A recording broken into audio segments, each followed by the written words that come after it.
तो चलिए इसी बीच बड़ी खबर आपको बता देते हैं। तो बड़ी खबर आपको बताते हैं आजमगढ़ से, जहां पर लोकसभा उपचुनाव के लिए समाजवादी पार्टी ने सुशील बाबू को अपना उम्मीदवार बनाया है। तो बड़ी खबर आपको लखनऊ से बता रहे हैं, जहां पर आजमगढ़ लोकसभा उपचुनाव के लिए समाजवादी पार्टी ने सुशील बाबू को अपना उम्मीदवार बनाया है। सपा से लोकसभा का उपचुनाव लड़ेंगे सुशील बाबू।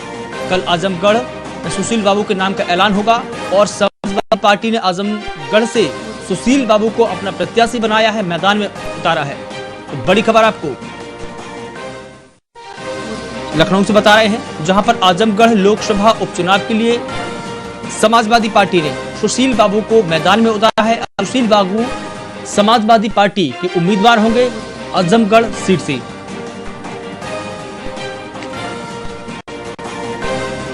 और अधिक जानकारी के लिए हमारे उत्तर प्रदेश से स्टेट हेड कतिल शेख जी हमसे जुड़े हुए हैं। कतिल जी, आजमगढ़ लोकसभा उपचुनाव से सुशील बाबू को समाजवादी पार्टी ने अपने मैदान में उतारा, यानी मुखिया बनाया, सीधा सीधा कहें।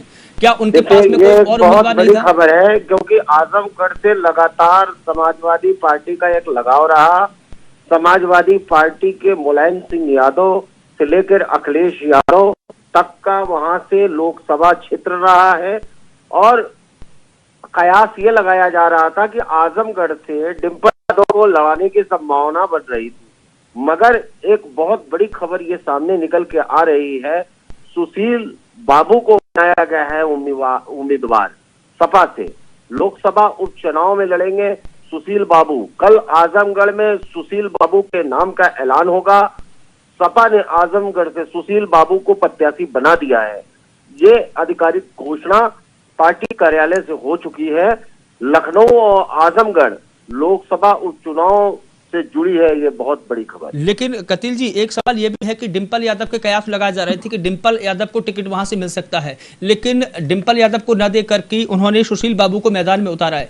इससे क्या संकेत है? इसके क्या इनकी पार्टी का अंदर का इंटरनल मामला है, क्योंकि अभी तक जो कयास लगाया जा रहा था, लगातार समाजवादी पार्टी में परिवारवाद का जो आरोप लगता आया है, वो इस बार समाजवादी पार्टी ने नहीं होने दिया। क्योंकि अभी अगर समाजवादी पार्टी इस पर अपने परिवार के किसी भी सदस्य को उतार देती तो एक बार परिवारवाद का इनको जो है वो झेलना पड़ सकता था। जी। तो जो राज्यसभा के जो पहले सदस्य थे, वाम सेप के जो संस्थापक रहे हैं बलिहारी बाबू, उनके बेटे को यहाँ पर चुनाव में उतार कर क्या संदेश देने की क्या कोशिश है?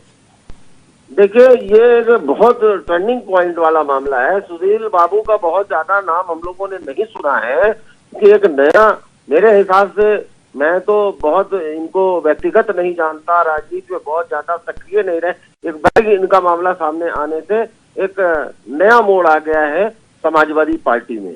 जी बिल्कुल, एक नया चेहरा माना जा रहा है।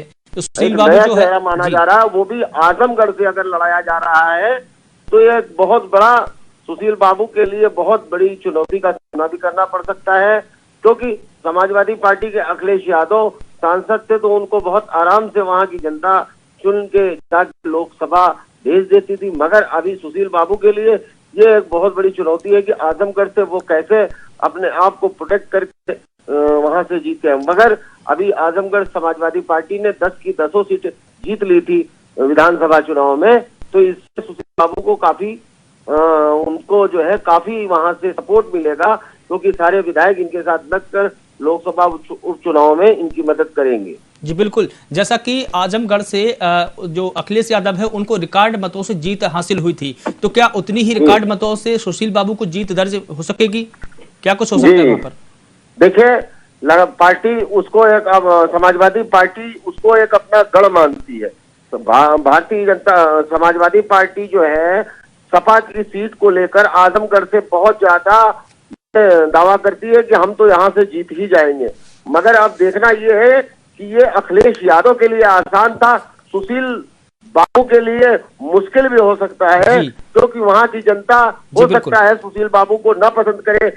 और अखिलेश यादव वहां के लोकसभा सांसद थे, तो उनके हटने से परिवर्तन और स्थितियां बदल सकती हैं। जी बिल्कुल, टर्निंग पॉइंट कहीं और भी हो सकता है। तो तमाम जानकारी के लिए आपका कतिल जी बहुत शुक्रिया। तो बड़ी खबर आपको लखनऊ से बता रहे हैं, जहां पर आजमगढ़ लोकसभा उपचुनाव से समाजवादी पार्टी ने सुशील बाबू को अपना उम्मीदवार बनाया है और इससे पहले आजमगढ़ सीट से अखिलेश यादव थे, जो कि अखिलेश यादव ने इस्तीफा दे दिया है, इसलिए आजमगढ़ की जो सीट है वो खाली हो गई है और अब समाजवादी पार्टी ने सुशील बाबू को उम्मीदवार बनाया है। समाजवादी पार्टी के लिए और आजमगढ़ सीट के लिए सुशील बाबू एक नया चेहरा है। देखना यह होगा कि आजमगढ़ की जनता सुशील बाबू को एक्सेप्ट करती है या नहीं करती है, ये बड़ा प्रश्न चिन्ह अभी लगा हुआ है। हालांकि कई कयास ये भी लगाए जाते हैं कि डिम्पल यादव को आजमगढ़ से टिकट मिल सकती है, लेकिन परिवारवाद का आरोप लगने के बाद उन्होंने ये फैसला नहीं लिया और डिम्पल यादव को टिकट नहीं मिली है, क्योंकि अब सुशील बाबू को आजमगढ़ से उतारा गया है। तो बड़ा टर्निंग पॉइंट यहाँ भी देखना होगा कि क्या हो सकता है। क्या अखिलेश यादव जितने रिकॉर्ड मतों यहाँ जीते थे उतने ही रिकॉर्ड मतों से क्या सुशील बाबू यहाँ से जीतेंगे? तो बड़ी खबर आप तक पहुंचा रहे हैं लखनऊ से, जहां पर आजमगढ़ लोकसभा के उपचुनाव के अब सुशील बाबू सपा के उम्मीदवार होंगे। सपा ने सुशील बाबू को अपना प्रत्याशी बनाया है और कल आजमगढ़ में सुशील बाबू के नाम का ऐलान हो जाएगा। फिलहाल ये बड़ी खबर आपको लखनऊ से बता रहे हैं।